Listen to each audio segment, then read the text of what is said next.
Danganronpa Trigger Happy Havoc is the first of 3 visual novel games created and produced by Kazutaka Kodaka and Spike Chunsoft. It follows a relatively large cast of, debatably, Mukuro Ikusaba. 15 characters in what's widely considered to be the most interesting hook/introduction in any visual novel game of all time. If you exclude the hentais, Doki Doki, the other Danganronpa games, and probably Neko Pars. Plays a character named You plays a character named Makoto Naegi, who is accepted into Hope's Peak Academy through the best talent of all time. His ability to fumble 3 different girls in 3 different timelines. You see, Hope's Peak Academy is a highly prestigious high school. It's believed by the public that once you attend Hope's Peak, you have guaranteed success in life. It accepts only the most prodigious students into its ranks, and these students are called Ultimates. You have different Ultimate students from any field, such as the Ultimate Lucky Student, like Makoto himself, the Ultimate Musician, Ultimate Sexist, Ultimate Dick Rider. That's me. I'm the ultimate dick rider. But yeah, anyways, students are cherry-picked from across Japan as the world's best, and they're dubbed Ultimates once they attend Hope's Peak. Upon arrival at the school, students form unbreakable bonds with each other, and after graduation are sent out to spread hope all throughout the world. If you're having trouble understanding what it means to spread hope, then think of it like Nick Cannon with his kids, except this time I'm talking about hope instead of his semen. Will I elaborate? No. Moving on. Danganronpa is fundamentally a game about arguing. And I haven't gotten into this yet, but the real twist about this game is that literal seconds after walking into Hope's Peak Academy, you get, oh my god, he's already dead! Oh, wait, never mind. You thought the main character was gonna die this early in the game?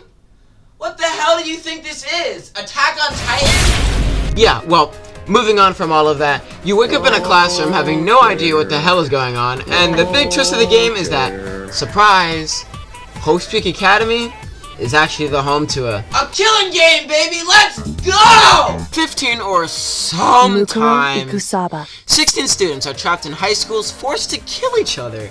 Now, here's the real kicker. I'll let Monokuma explain this one. Figure out who done it, then only they will receive punishment.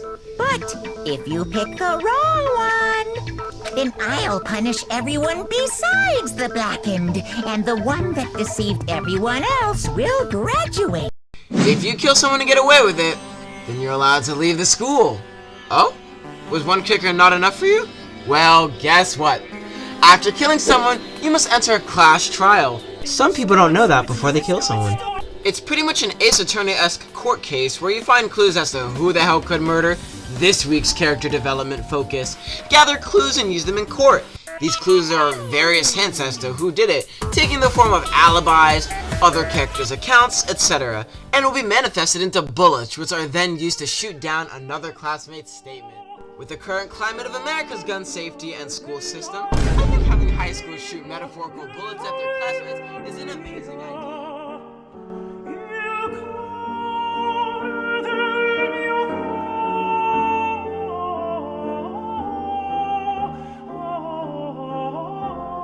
Aside from that, these bullets can also be shot by yellow text, signifying a potential contradiction in their statement. Although not always. The goal is to use the evidence provided to be able to shoot down the correct contradictory statement, because although there are other yellow words, those words aren't actually going to be contradictory, and you have to figure out which one is. Hold on, you. There's a bunch of other mini games too, some getting better with each installment, while others just suck ass. I hate that stupid game at the end.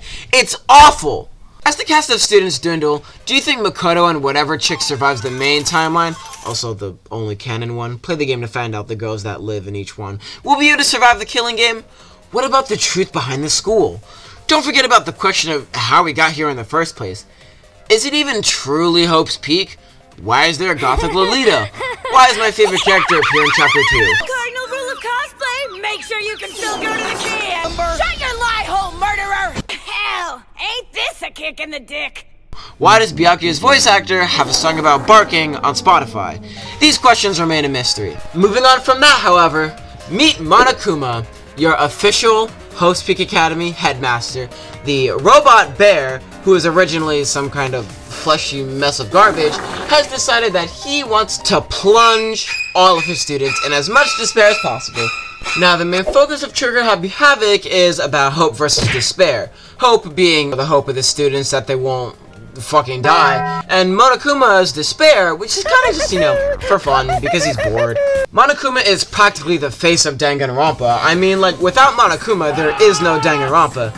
He appears in every game, almost every installment that isn't, you know, about, like, you know, the actual characters, the ones that die.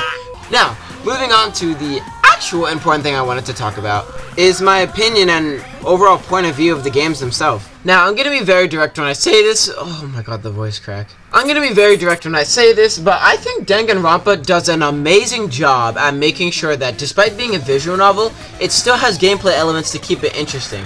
Anytime I bring up Danganronpa to a friend and they're like, oh, like, why not just read a book? Like, okay, listen. First of all, I have no intelligence at all whatsoever.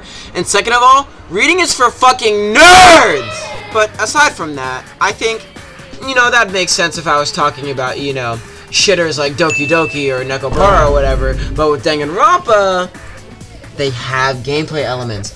And that would be in the Clash Trials, which is often, you know, the most fun part of the game. By something so big and thick, you would die instantly. I'm just gonna play with my phone instead. The gameplay itself, obviously, outside of the Clash Trials, is pretty bland because it's a visual novel. You can't expect much from that. It's not like Ashley and Laylee where it's made an RPG maker and meant for you to walk around and click shit. In this game, it's more about walking around and clicking stuff. But, like, it's like also people are talking. Okay, just like, if you've played a visual novel, you know. And I didn't have to really bring this up much, but the music in this game really is phenomenal. I've been using this music for the entirety of this video, and it works perfectly. There's a song made for literally anything. And even on top of that, I see YouTubers all over YouTube using Danganronpa music as a great way to get copyright-free music anyway. So honestly, 10 out of 10. Masafumi Takada does an amazing job at making sure that the music fits the mood perfectly. Especially the investigation themes in all three games are stunning, as always. And I love his music. I was a top 0.01% listener back like what, a year ago, 2 years ago? The music is fantastic. And one more thing I want to talk about before I wrap this up is the characters themselves.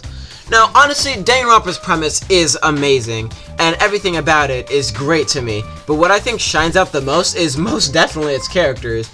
When people play Danganronpa and they start to enjoy it, what keeps them there is the attachment they get to the characters. That's what makes it so sad when they die, or happy if they live, because even though I've been mentioning death this whole time, believe it or not, people live. And that's kind of what's so fun about the series, is that these characters mean something to you. You get attached to them. They mean a lot to you. And that kind of writing is just, it's not that common in a lot of video games today. Like with the Super Mario franchise, with, you know, the new Super Mario Wonders, which I actually got like around 2 hours before recording this.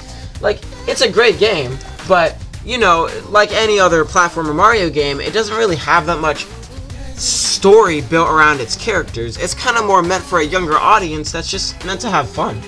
So that's another thing I really enjoy about Danganronpa. At the end of the day, what I think makes Danganronpa so appealing to me and many other people is slowly unveiling the secret of the school, being attached to these characters and watching them drop like flies or survive. You know, like I said, people survive. And honestly, it's just great. Being through the whole ride is one of the most amazing experiences ever for me in gaming. And I'm sure a lot of people are going to give me flack for even enjoying Danganronpa because, you know, Danganronpa has a reputation, but that reputation does not matter at all because the game really is beautiful. So, yeah. Thank you so much for watching, and I'll see you guys next time. See ya. I can keep on living as long as I have my master's love!